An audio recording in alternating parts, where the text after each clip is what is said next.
What is up, guys? Welcome to episode number 144 of Beef's Beef. Before we get into my good interview today, I want to mention my sponsors.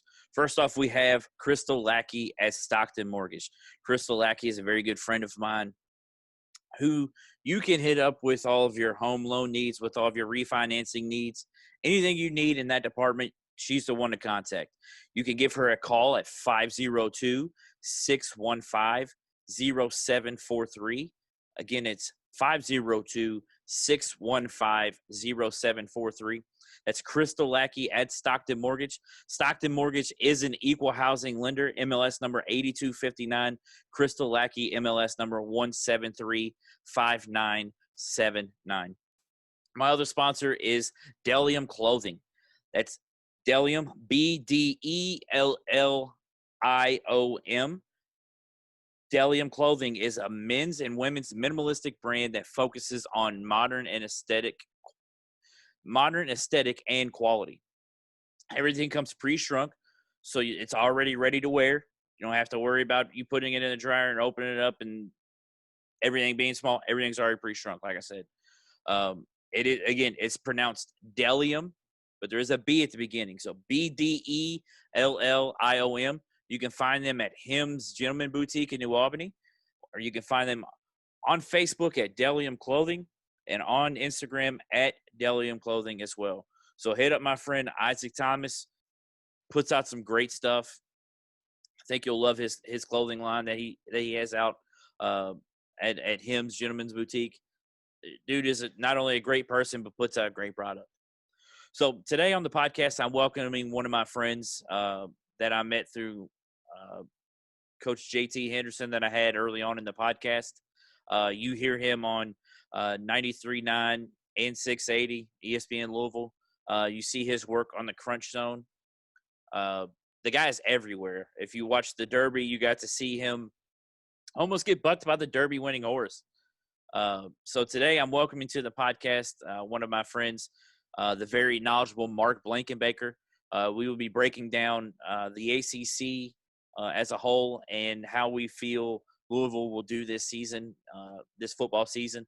A lot of good stuff in this interview. We even talk about his Derby experience from this past weekend, and we talk about how we feel Louisville will do game one coming up this weekend. So, guys, hopefully you're ready for a very knowledgeable and very good interview because it's a great one. All right, guys, listen. All right, guys, I'm joined here by Mark Blankenbaker. Thanks for joining me, Mark. Yeah, it's good to be with you, Brandon. Again, I thank you for taking time out, man. You're a busy guy with everything going on. I actually got to see you on TV the other day at the Derby, almost getting bucked by Authentic. Yeah, it's kind of a wild story. So, obviously we were out there all week with the Diener show in the morning, 7 a.m. to 10 a.m., and I just kind of stuck out there and, we had a full week of, Churchill Downs and the Derby, but some of our good friends, our partners in Starlight Racing, and we've been following Authentic and Charlatan and Greenlight Go and all their other horses that, they thought might be on the Derby trail. And, Authentic ended up winning. We found our way to the winner's circle and everything was going really great. And then all of a sudden I was eye to eye with Authentic and he spun around extremely fast. And it's about all anybody can talk about is me almost dying in the winner's circle of the Kentucky Derby. So everywhere I go, that's what people want to know about. And I was fine. It's kind of like being on a football sideline. If you've ever been on a football sideline when all the players come to your area, everybody just kind of backs up and tries to not bite it like Bob Baffert did. Unfortunately, Baffert took it hard. Yeah, that was insane to see him just go down like that. And I mean, he trained that horse, right? Yeah, he's the trainer, and also in the paddock, 1,000 Words was also his horse, and his assistant trainer Jimmy Barnes broke his arm. So with that, unfortunately, 1,000 Words wasn't able to run on the race because he broke Jimmy Barnes' arm when he fell. And so Jimmy Barnes has worked both Authentic and 1,000 Words and others, and he was on his way to the hospital as the Kentucky Derby is being run.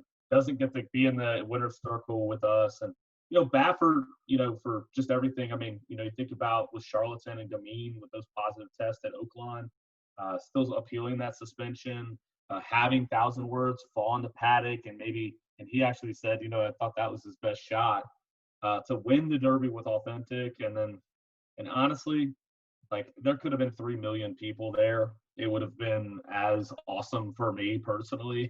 If there were 3 million people or 0 people there, it was a phenomenal experience. That's what I was about to ask you. What was it? So, I mean, was it somewhat weird though, not having anyone there?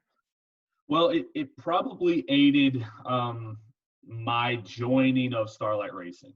So generally speaking, Starlight Racing and their partners will walk over with the horse, and they didn't do that. We've been hanging out with them all day, so they didn't go over there, walk over with the horse, and then go into the paddock, and then go from the paddock to the finish line suites that they have designated for Derby owners, right? So in order to get in that area, you have to have a racing license.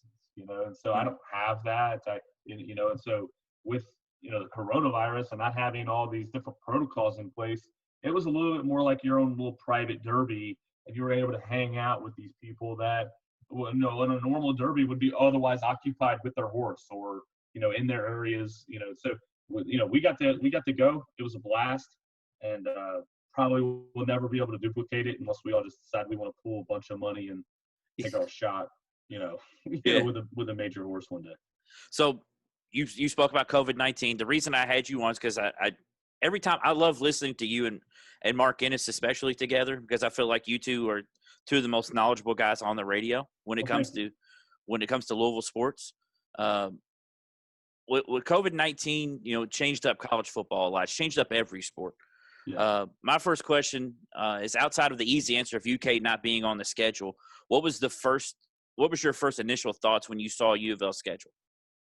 Yeah, I mean, you mentioned UK, not getting Clemson, not having NC State, 2 of your normal divisional opponents that you have, and then having the divisions wiped out entirely. I think was a big move. Also, getting Syracuse at home for the second year in a row. It's a little abnormal, but we're getting a lot of abnormal in this year. So as it relates to the schedule, it really softened up, and then when you started seeing all the opt-outs, Louisville started getting kind of lucky with all the opt-outs in all the right places. Greg Rousseau, corner from Virginia Tech, defensive tackle from Pittsburgh. All these guys are NFL first, second round guys that now Louisville's not going to have to play against. And so I was thinking, Louisville doesn't have a first rounder, I don't think, this year. Yeah. But like if Mekhi Becton was on this team, would he have opted out, of 2020 given everything? And I don't know. I mean, the rosters are all going to be different. They've said if you play in 8 games, you can retain your red shirt, which is crazy. That's so insane.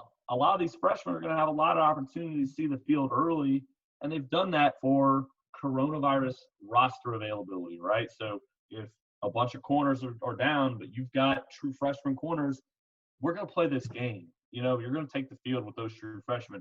They're not going to burn up their red shirt, but we're going to get this game in. And I think college football and sports in general has changed from win at all costs to game at all costs. And let's do this safely.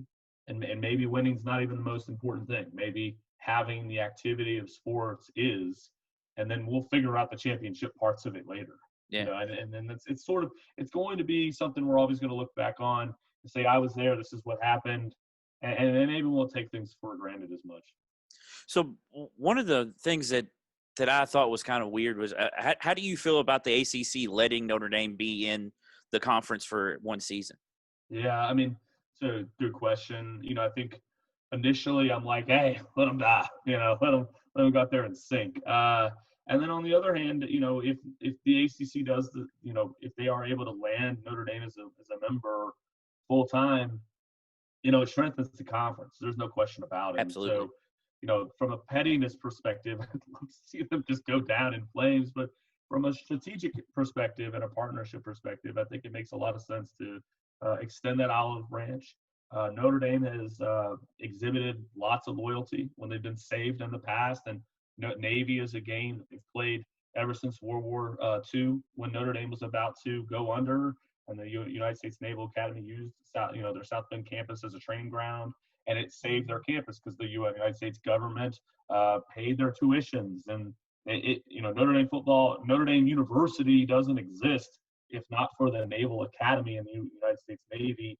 So they saved them. And so as their thank you has been to play Navy every single year. So maybe some of that loyalty would be returned for us like it has been for the Naval Academy. And also, it'll give the Notre Dame fans a taste of what it's like to be in a league, and maybe they like it. Maybe they can put a little pressure on that. Maybe they like seeing their guys on all conference. Yeah. We're going to have a Notre Dame player ever be all conference and anything ever again if they never join a league. So it's kind of a neat little thing for Notre Dame football. And I'm okay with it, even though, join or don't. That's kind of where I am.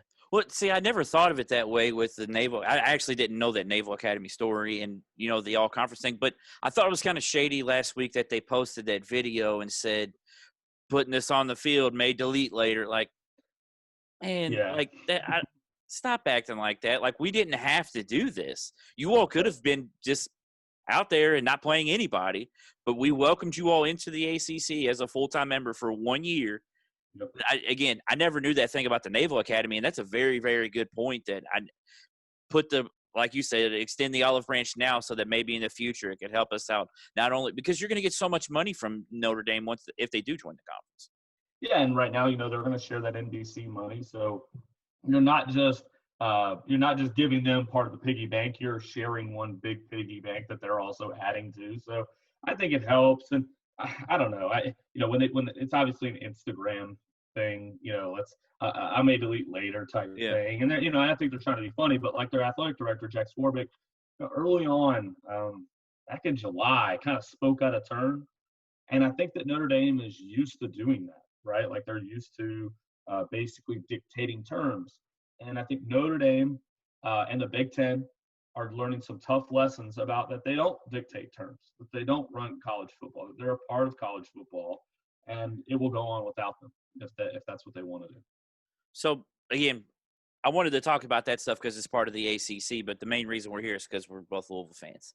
Right. So, I wanted to ask you, what unit on the offensive side of the ball do you feel the most confidence in, and which do you feel the least confidence in? Ooh. So most confident, receivers or running backs, they just have so much at the skill positions that it's hard for me to determine. So like Tutu Atwell's, I think, a Biletnikoff Award finalist. He's obviously in contention. I think he's going to be an NFL player after this year, even though I'd love to see him come back as a senior.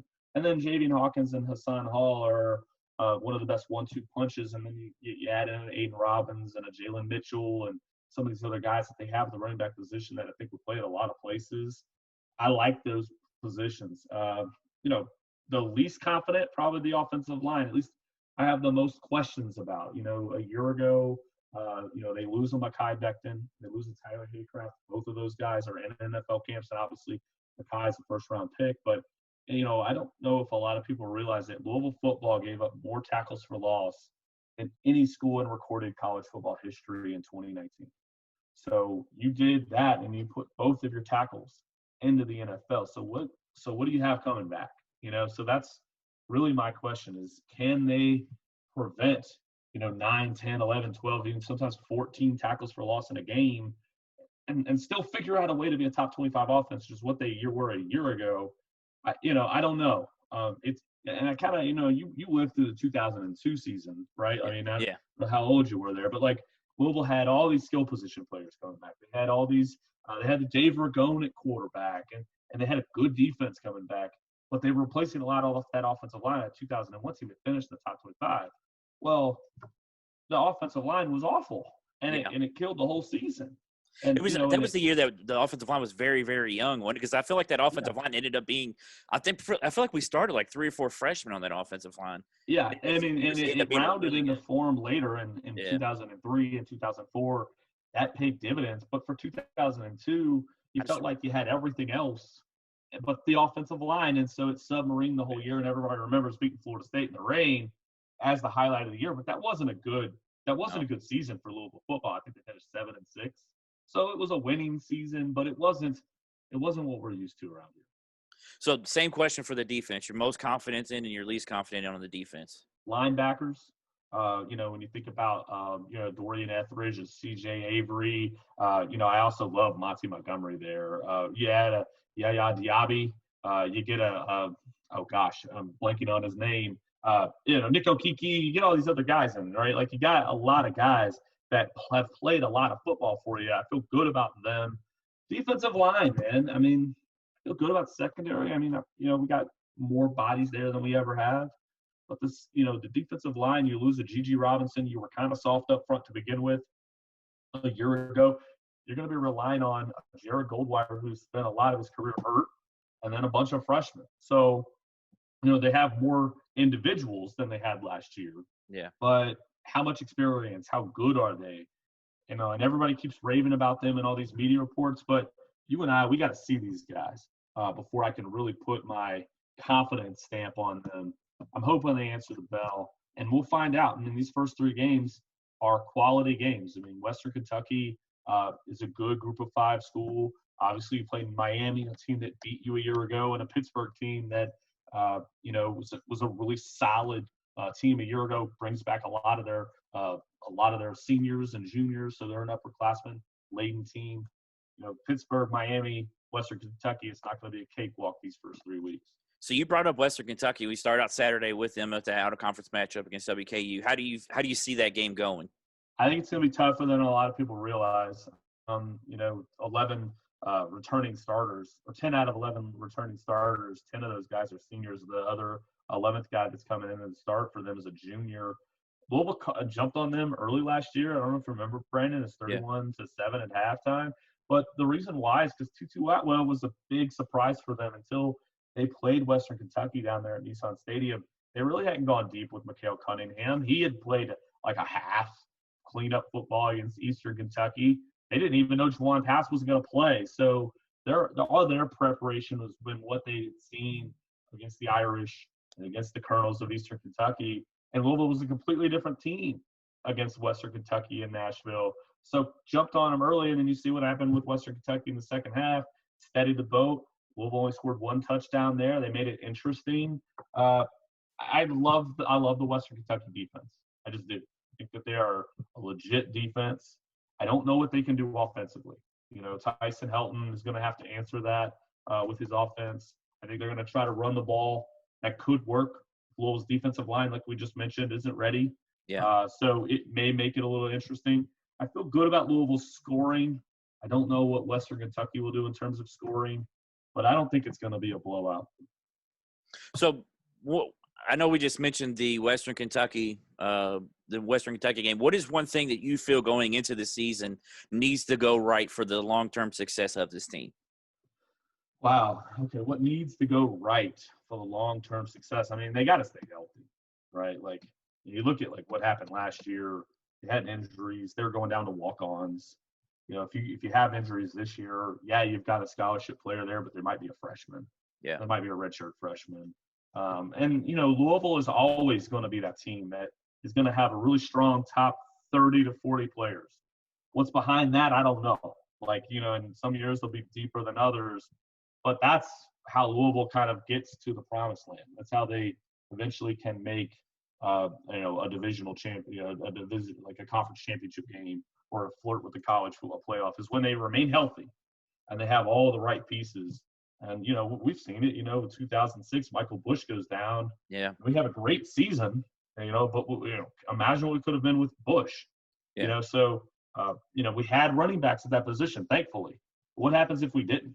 And a lot of times that's the case with Louisville, is you have a great player at the right spot, but behind them isn't an adequate player. Last year, John Grenard goes to Florida, and you need a pass rusher. You don't have one. You're looking everywhere up and down the roster. You don't have one. It's because the one guy that you had left. And so it's got to, I think health-wise is a big deal. And COVID is, gonna throw some wrenches in that plan week to week, I bet. It's funny you bring up that Michael Bush thing, because I play Madden and I do fantasy drafts on there, and I still won't draft Wesley Woodyard to this day.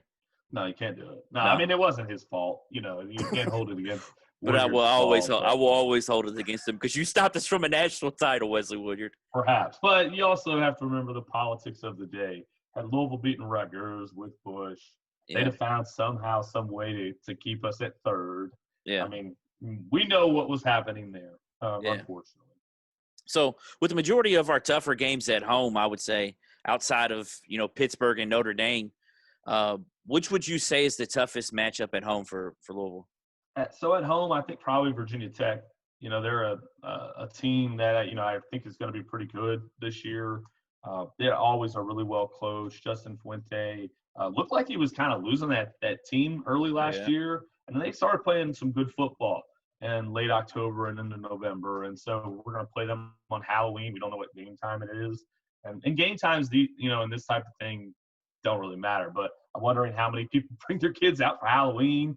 I don't know what trick-or-treat is going to look like. So maybe kids would be happy to come to the football game. I don't know. But, I anticipate that Virginia Tech game being probably the toughest home game that we'll have this year. And, you also got the Florida State game. You lost that game a year ago. And those, how many years in a row has that come down to the final possession? Seems like we're always down to the last – whoever holds the ball last against really every game except for the Lamar Heisman year, it's been a close game. Yeah. And then you can even make the case for Miami, a team that Louisville didn't answer the physical challenge down in South Beach. I just have a feeling that they're gonna play well against Miami a week from now, and we'll see how that goes. I kind of get that sense. So I've seen a lot of pundits, and you brought it up earlier, picking Pitt to be a sleeper team in the ACC that could, a team that could really make some noise. A lot of them have. I feel like almost everybody has them picked to beat Louisville. What are your thoughts on that game, and do you think the Cards come back from Pittsburgh with a win? It's so tough, and calling it now without really seeing them play is tough. But I think part of it is that Pittsburgh is a veteran team coming back. It's a weird field, Heinz Field is, and typically when we play there, it's a little later in the season. I remember we played there the last time we went up to Heinz Field. It was Lamar's freshman year, so 2015. So it's been 5 years. It's really kind of a lumpy field, and it's not like like the AstroTurf that we play on, and they have a good defense, even though like one of their guys has opted out, one of their main guys. I just think they're a tough team. They meet the profile of the teams that gave Louisville problems last year, physical football teams. And so, it's a road game. You're going up there. They're not going to have any fans, though, at Heinz Field. They've already declared that. So that kind of helps out a little bit. But, that profile of a team, somebody, a group of guys that's going to go out there and just really kind of just give it to you. Louisville struggled with, against Miami last year, against Kentucky. They answered the call against Virginia. They answered the call a little bit against Notre Dame and Clemson when they expected it. But I don't know that they expect the physical challenge that they're going to be in for when they play Pittsburgh. And, you could see that game 21-17, 17-13, somewhere in there. And so, can Louisville grind one out? And they may have to. So I know you told me a while back that you haven't missed a Louisville football game in a long time. What is the streak at now? Gosh, man, you have to go back. You may have to go back to Craig Thorpe years, for that, because I really lost a lot of interest during that time. And I remember there was a wedding that was scheduled for a Friday night to avoid a Saturday game, and I was like, well, fine, you tried. They rescheduled the game from Saturday to Friday to accommodate ESPN, like 8 weeks, before the game. And I was like, well, they're terrible. I can't do it. I'm not going to, I'll miss your wedding, or I'll miss the game for your wedding. I think that was the last one. But if we weren't so bad, I probably would have missed that wedding. You probably would have lost a friend. I don't know that I lost a friend. My mom may have been really mad at me. Yeah. So how many of the games this year do you think COVID will prevent you from going to, or do you think you'll still get to go to them because your media credentials? Or Yeah, so the ACC is allowing 3 media members from visiting opponents to go to each venue. I expect to be able to go to Pittsburgh, and let me see which one. So, and then after that, I should be able to go to Georgia Tech. They're actually going to allow fans in the stands, so you can buy a ticket even if you get shut out.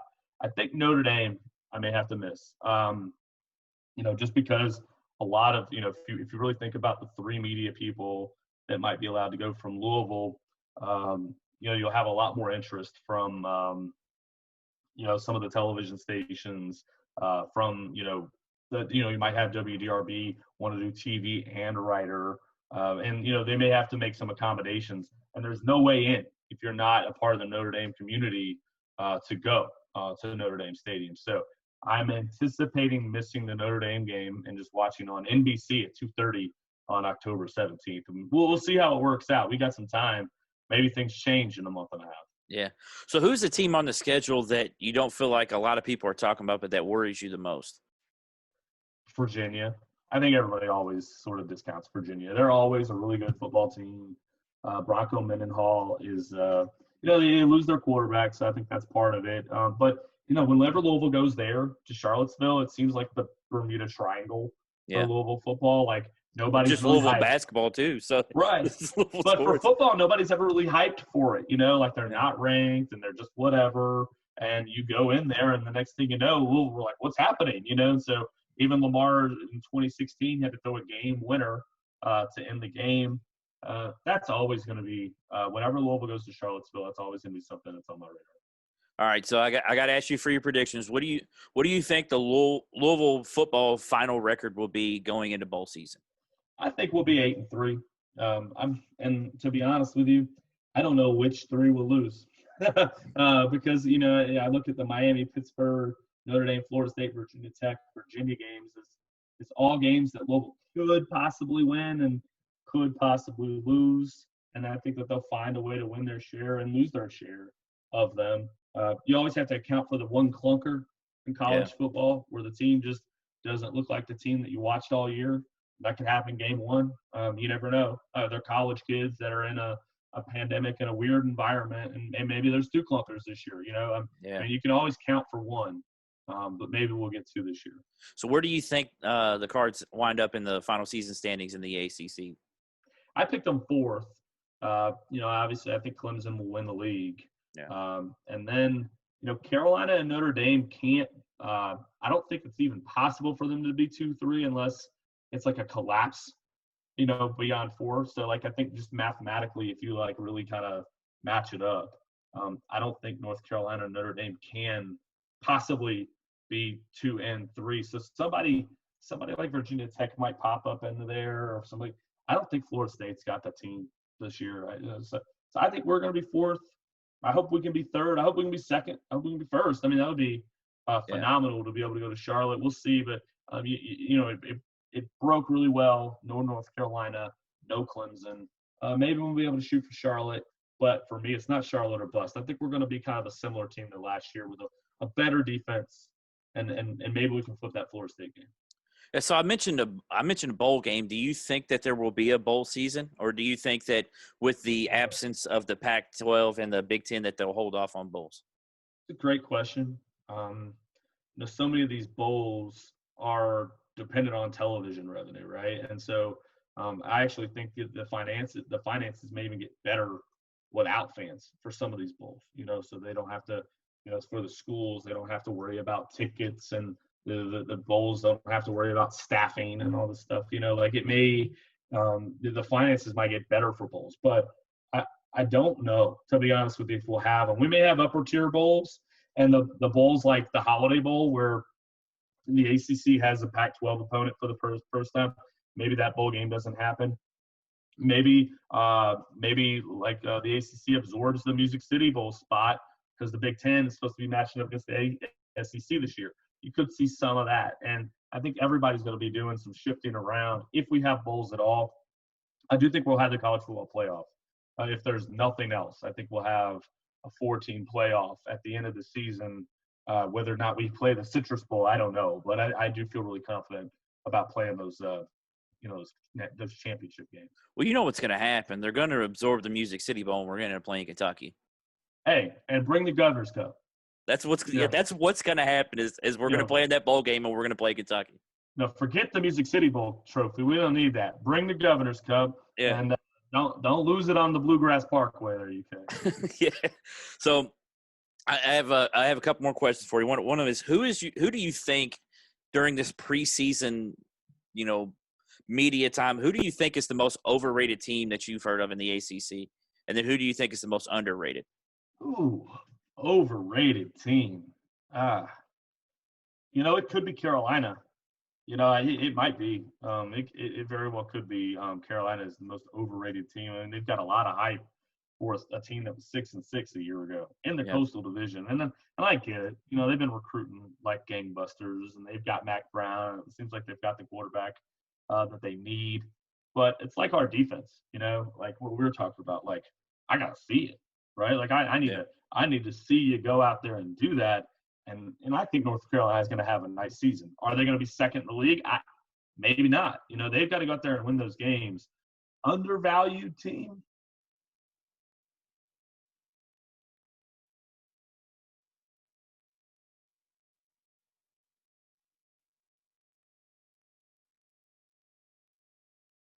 Like Louisville's that team where it's like, okay, they won 2 games a year ago. Can they win 4? Oh, they won 8. So kind of a weird deal. I can't really answer that question as well as I think I'd like to. Yeah. So who do you think? I'm going to ask you the last 2 questions here. Who do you think wins Coach of the Year, Offensive Player of the Year, and Defensive Player of the Year?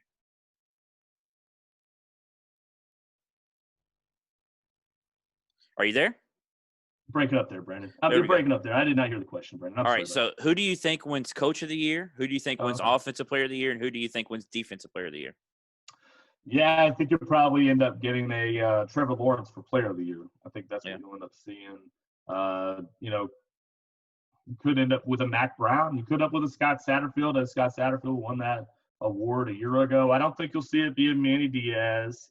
I don't see that. I don't think you'll see Mike Norvell.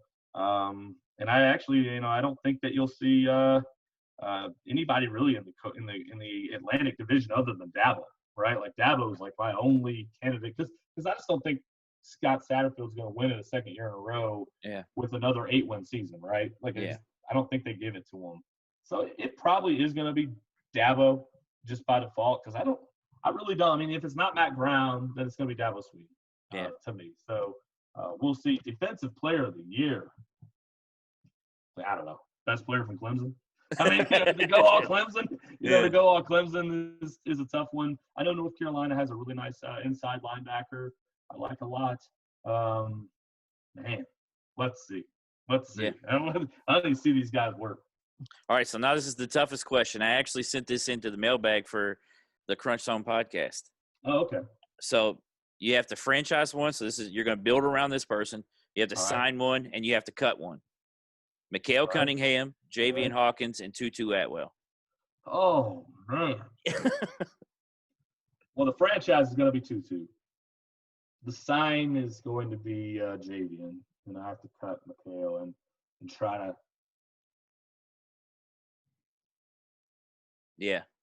find another quarterback, I guess. But he's a freak. You're not going to get a lot of players like him. Javian is a little bowling ball.